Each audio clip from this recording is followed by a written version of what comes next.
Hello, hello, and welcome to the Vagabond Way podcast. The journey goes ever on with the long road. This episode, all those songs about the road. Quite by accident, we've reached episode 50 of the podcast, so in celebration of this fact, we thought we'd do a perfectly standard episode. Boom. The first three-way chat of the year between Steve Bonham, Kev Moore and the Bishop.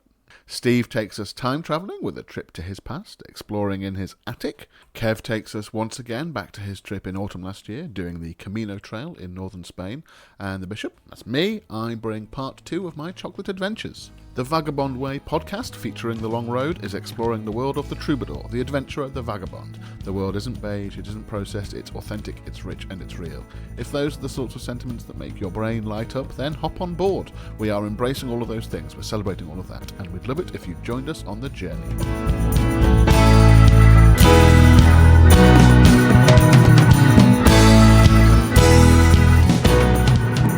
Greetings, I am Chris the Bish Lydon. Thanks for joining us for this, our 50th episode of the podcast. It's quite nuts, really, that we've done 50 of these things. Thanks for sticking with us if you've been around for a while. Thanks for joining us if this is your first time. There's plenty of content in today's show, so just a quick reminder from me first. If you're interested in hearing some great chat and some great music from fellow vagabonds, make sure you check out our YouTube show. We call it our YouTube show, but we also upload it to Facebook as well, so you get what I mean. It's an audio-visual thing as opposed to this podcast, which is just an audio thing. Anyway, the YouTube show is called The Transatlantic Connection Show, and the next episode is out on Tuesday, the 19th of January, 2021. And this one features a chat between our very own Kev Moore and Ted Russell Camp, a great American singer-songwriter and multi-instrumentalist, active in the worlds of country music and southern rock. So just search for Transatlantic Connection Show, and you'll find us. We've got a small back catalogue of episodes as well, featuring UK and American artists, key industry figures, and various bits of nonsense from the long road as well. So on to today's podcast. Our first three-way chat between the long road in 2021 is coming up in just a moment. Please do forgive the sound on Kev's audio. A compressor was left on somewhere in the chain of recording technology, so it sounds a bit like he's dialing in on a phone from the 80s. But it's still all audible, I promise. If you're so inclined, think of Kev this week as an exponent of, vintage or retro podcasting, and all troubles shall be cleared. Anyway, on with the show. Over to me.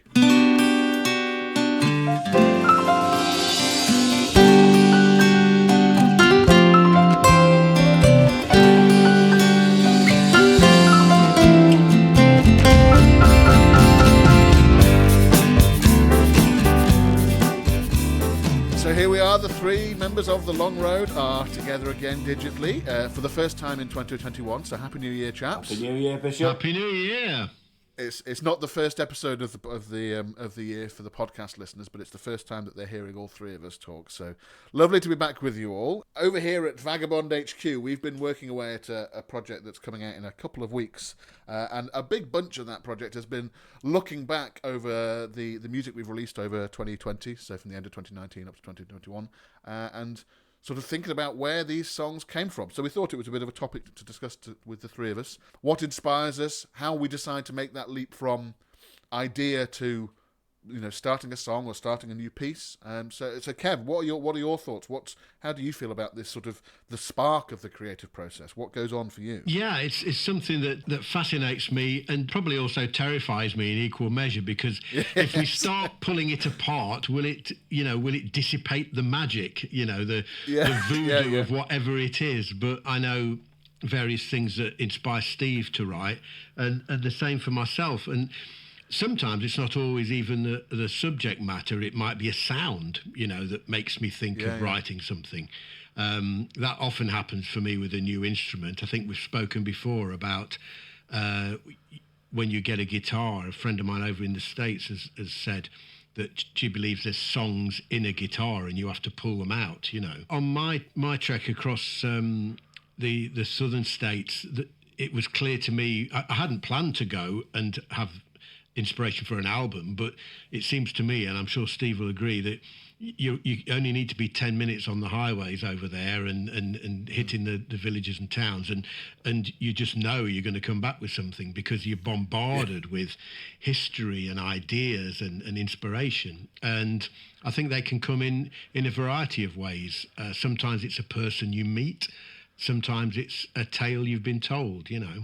You guys know me, I just got dozens of notebooks of things and a phone full of bits. I think you're more disciplined than me with that, Steve, actually. It's something I kind of try and remind myself to do with regard to song ideas. It'll crop in my head and I'll go, I must sort of, use that another day. And quite often it'll disappear into the sort of ether again because I haven't remembered to make a note, and you're very good at that. My notes app on my phone is full of little ideas of things, little sort of notions. I guess that's a sort of a sign of the times. I'm perhaps more technologically inclined to write a note like that, whereas Steve has a bunch of notepads that he keeps and refers to. I'm with him on the notebook thing, though, actually, because although I write a lot of stuff on my iPad and what have you, when I did the Camino, it never occurred to me to write my journal of that on an iPad.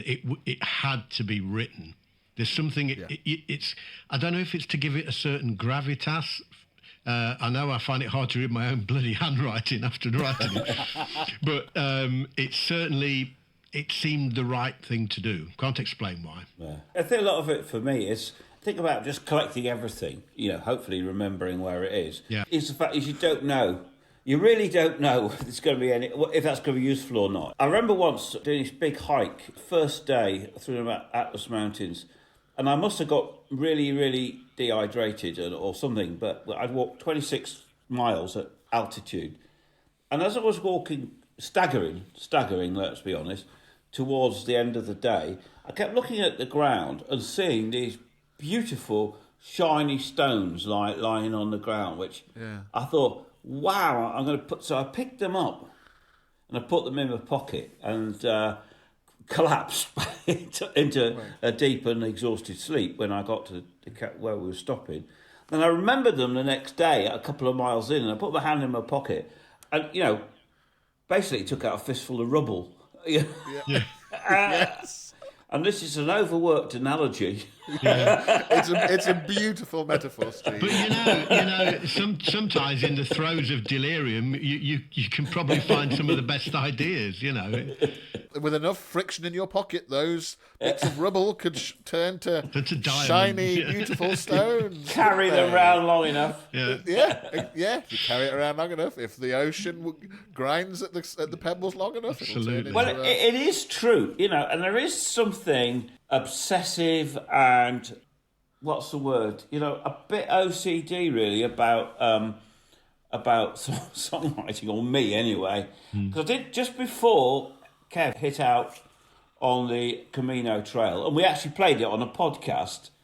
I found a note for a song that I written 35 years ago or something like that, at least 35 years ago, and I just started to play it again on a new 12-string, and by that night, I sent it to Kev. By that night, we had a new song. So, that's and right, I am deeply, and I think it's a good one. I think it's a really great song, and I am deeply, deeply superstitious about not throwing stuff away. Like if I lose a bit of tape, and I've done this several times over the years, I am really fed up. I mean, that would have been, I know damn well that was going to be the best song I'd ever written, and I've just misplaced it, I actually think as well, that particular song as well, Steve, because I came in with some lyrics as well on that, and it was really, it was exactly at the right moment for me to put down some ideas that were in my mind at the time as I was about to set out.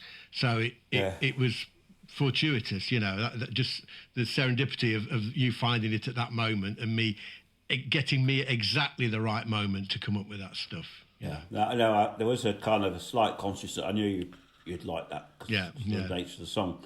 Yeah. But I guess that's the bit that they don't often write about in creativity, isn't it? It's a bit of rampant opportunism.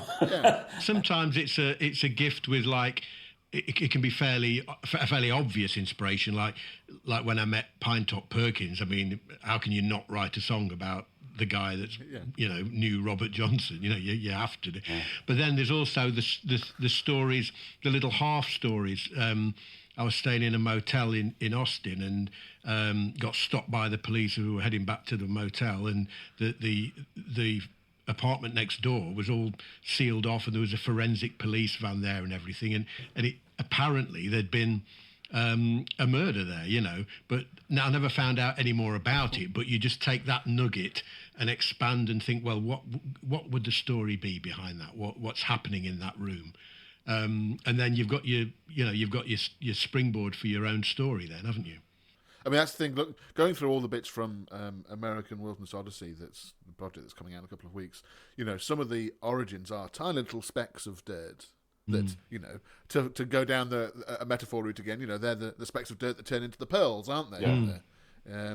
And sometimes it's these huge swathes of adventure and meeting people and the characters and the locations, and all of that goes into a 3-minute song. Yeah. So we've come at it from both ways. We've come at it with these huge stories that we condense down, and we've come at it from this little spark that we explode into a. That's a job in itself as well, because when you go off on these kind of adventures, particularly the one that Steve's done in recent years, when you come back with a tale like.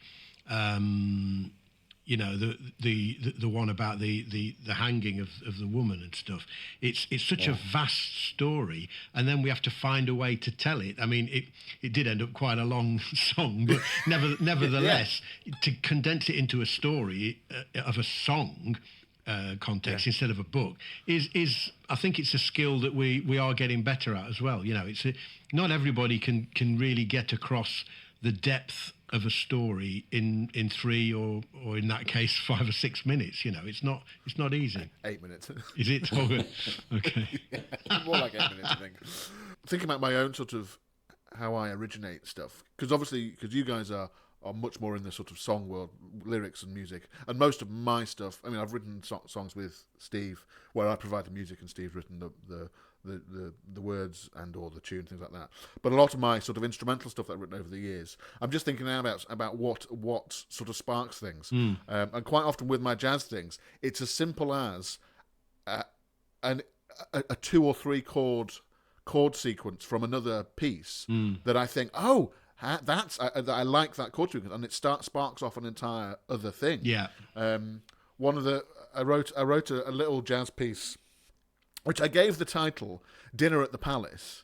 The Palace being a hotel in Manchester, not Buckingham Palace or whatever. And for some reason, this chord sequence that was in another piece, which I've long since forgotten what it was, but the piece I was writing, this chord sequence reminded me of this sort of old couple for sort of highfalutin, swanky times, having dinner at this posh hotel in Manchester. And for some reason, there was something about this chord, and the fact it was, for the music geeks out there, it's in minor key, so it starts on a 2, which is a diminished chord in itself, which is already rather unstable, but the melody is actually on the 4th degree of that chord. So it doesn't fit in technically in the chord. The chords are made up of 1, 3, 5 normally, and then the 7. But this was a 4, and you're not really allowed to do that, except in everybody does it all over the place in classical music, in jazz, in pop music, everywhere. Particularly a minor or diminished chord with a 4. So it started off with that, and it's got a very particular sound to it, and then it goes to a 5, which is the dominant, which is always leading you somewhere, and it leads to 1. So it goes 2, 5, 1. A really common chord sequence in thousands and millions of pieces of music around the world. But there was just something about this that inspired me to write the rest of the piece. And it sounds that suggests things to you, isn't it? Yeah. And you just and also thinking, interestingly for me, although I am perhaps more inclined to make notes technologically, I'll make sort of little snippets on my notes app on my phone or whatever, or even record little melody snippets. When I write an instrumental piece like that, it's with pencil and paper. I have these little A5 size bits of manuscript paper, and they sit on my keyboard, and I sit and I work out the bits with a pencil and paper. I think it's sort of a reaction to how, almost in a way that I really got into music when I was a young teenager, was finding out you could make music on a computer, and you could record music into a computer, and it would appear on the screen as notation. Yeah. I think I've spoken about that on this podcast before, and that blew my mind, and it was probably one of the things that got me into music a lot because I could make my own stuff a lot. Yeah. But I think there's something in me that reacted back to that, thinking actually you end up writing to the computer rather than to what you really want to be saying. Yeah. And maybe that's the same reason why you guys prefer to write things with pen and paper. I think you have to retain a bit of childlike innocence with writing songs, you know, otherwise it just sounds contrived. And I think in it too, there's this whole bit of troublesome bit of your relation to what you're writing about. You know, whether it's about you or it's about your experience or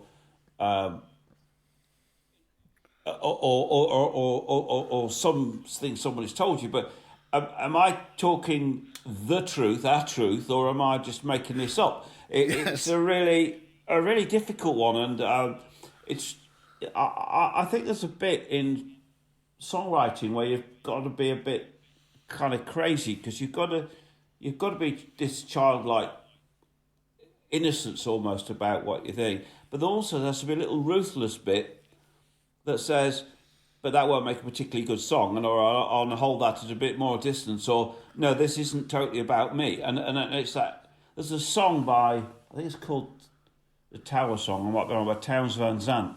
Oh yeah, and it is the most anguishing song about a breakup. But the last verse, he says, "Well, at least I get some songs out of this. You get nothing." And there was something brutally honest about. That is about honesty, that. It really shook me. You know, when I read it, I heard it, and I thought, "Wow, that's such." It's very courageous and also a really ruthless thing to say.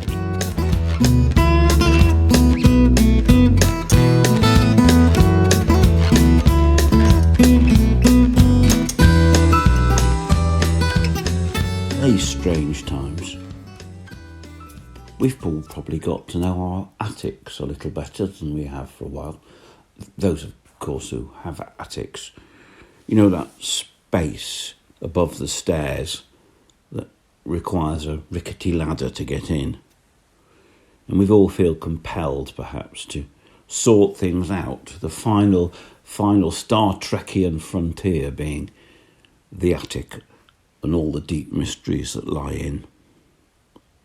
And I'm the same, and that's what I've been doing. And up there alongside the rocking horse, yes, there is a rocking horse, is a whole range of other loose ends from the rest of my life.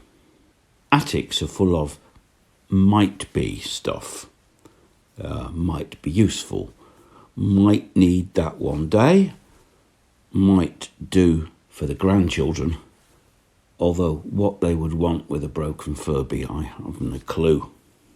Well, amongst the might-be stuff, there is always a few nuggets of forgotten gems.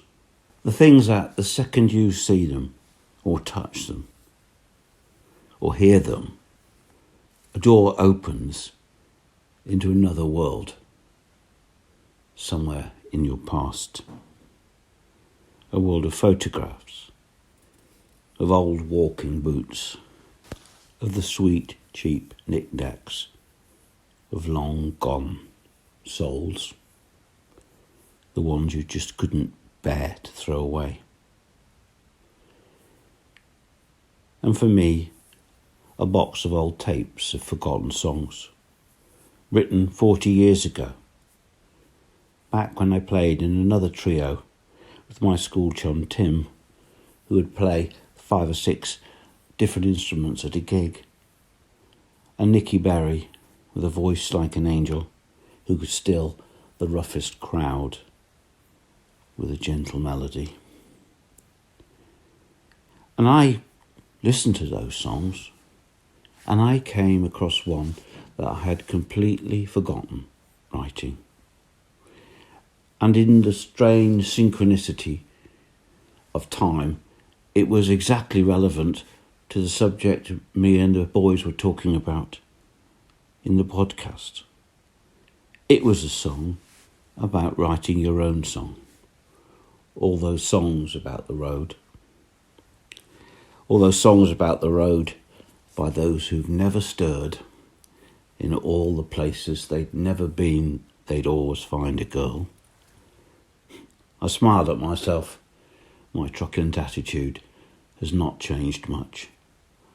I still think you should write songs about what you know and experience and feel. And so here it is, a song performed by a little folk band, Firkin the Fox, back in 1980, recorded live and unburnished through a single mic. Those songs about the road, like those who never stood, and all the places they've never been, they'd always find a girl. I don't believe them, I don't want to hear those songs. Well, those songs about the road and that ever-waiting girl. Those songs of love and freedom, full of well-worn lies, tales of war and brotherhood with the wool pulled over their eyes. I don't believe them, I don't want to hear those songs. Those songs of love and freedom, full of well-worn lies. Don't be a dreamer if it means that you forget the world that's to your right and left, the one you ain't left yet.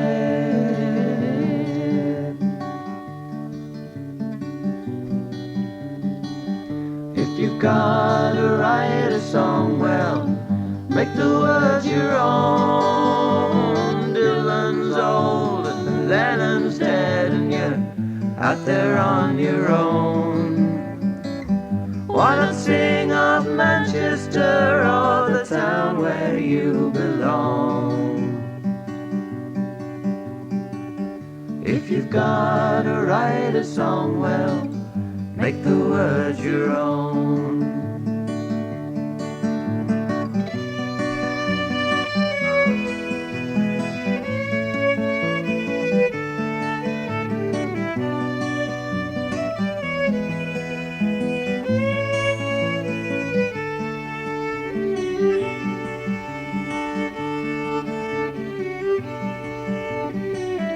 All the songs about the road by those who've never stood, and all the places they've never been, they always find a girl.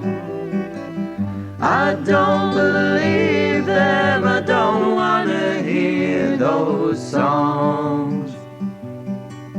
Those songs about the road and that ever-waiting girl. Those songs about the road and that ever-waiting girl.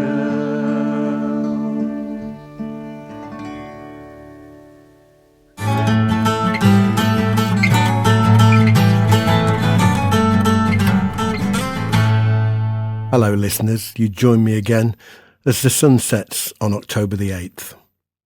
I reached the outskirts of Ribardcellar around 1830, and I pondered camping next to some motorhomes, but I thought it too risky on the main road, despite there being some fresh water there. I thought about the day I'd just had, the meeting with the dog that looked into my eyes, and thought it was perhaps one of life's best. I took the cheapest room I could find in town and spent a peaceful night. Friday, October the 9th. I headed out over the bridge, away from Ribardcellar, and about 1 kilometre out I found a nice little cafe for coffee and a brownie. I planned to reach Gijón in 3 days, so today I decided to take it easy. Let's see what the day brings. Today seems to be giving me hills, up and down a lot, but I feel light-hearted and healthy. A cheery buen Camino from a passing pro cyclist cheered me too. I also found, finally, my staff.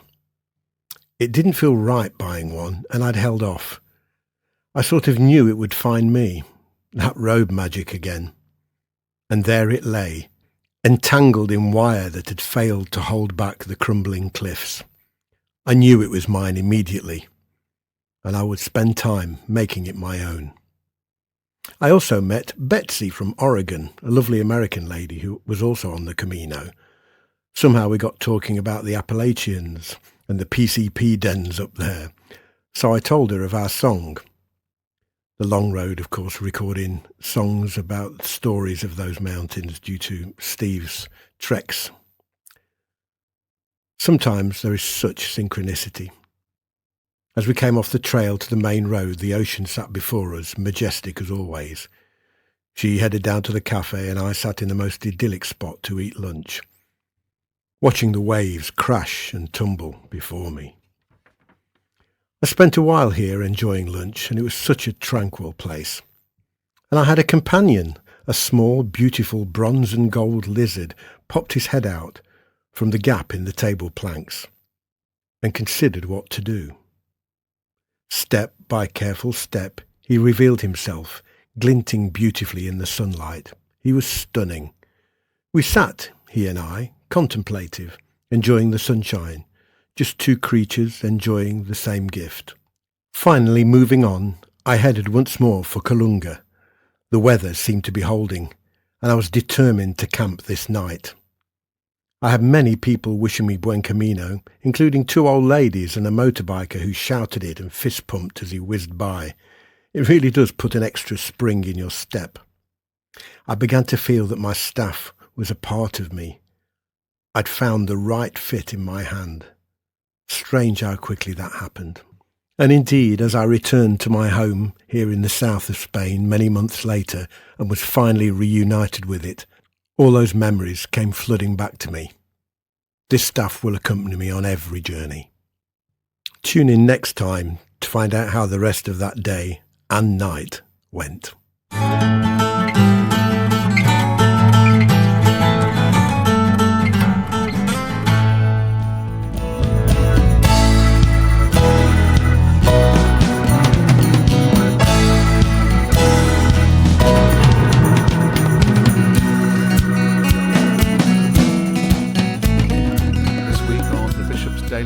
We're back to finish my chocolate adventure, part of my secret Christmas project. Rather than buying more stuff for people, I made handmade chocolates, packaged them up, and made a little self-deprecating menu as a PDF for everybody. Menu? Is that the right word? You know, whatever the little card that you put in a box of chocolates that tells you what the flavours are. That. Anyway, so last week I took us through the steps to get to the test batch in early December. I was pleasantly surprised that it all went quite well, really, structurally and technically. Flavour-wise, a couple of clangers, but lessons learnt.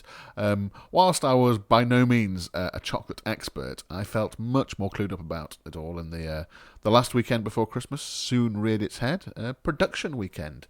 I had decided on relatively straightforward flavourings in the end. Some straightforward, simple milk, dark and white chocolate ones, hopefully covering a bunch of sort of broad bases with each of those for just about anybody.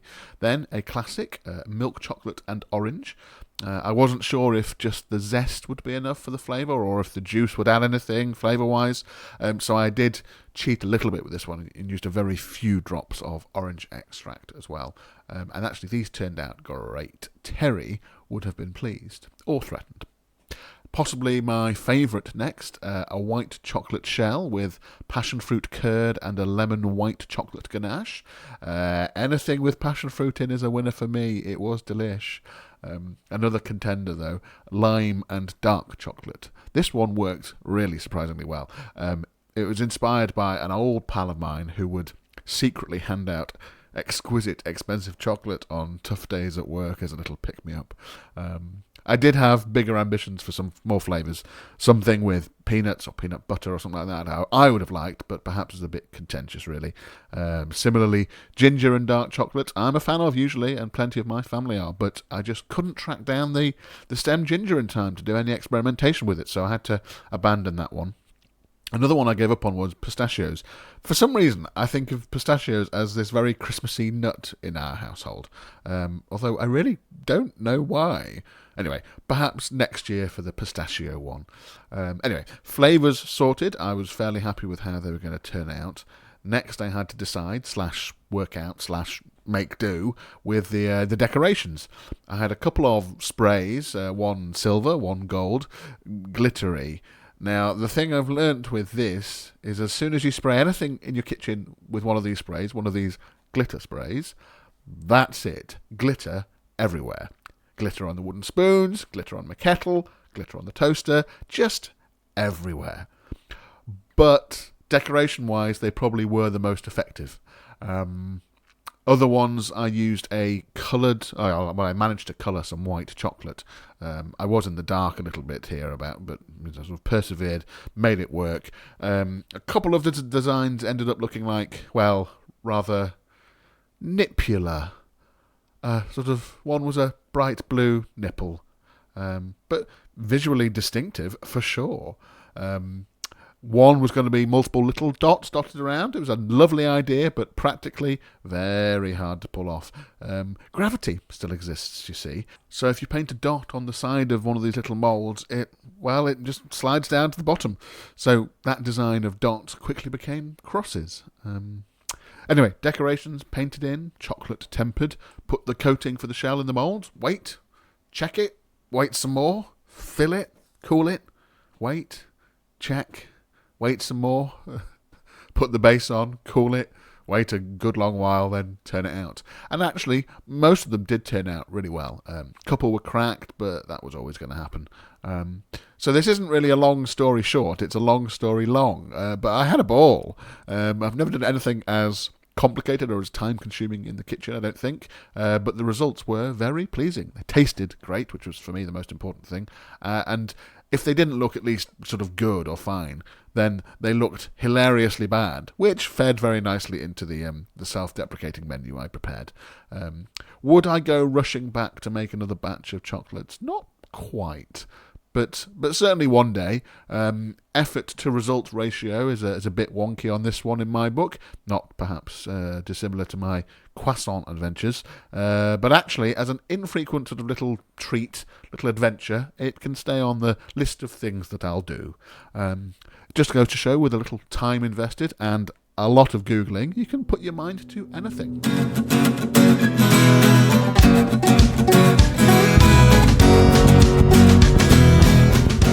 So that's it for this week. Thank you for listening wherever in the world you are. Subscribe to the podcast. We're on Apple Podcasts, SoundCloud, Spotify, Amazon Podcasts.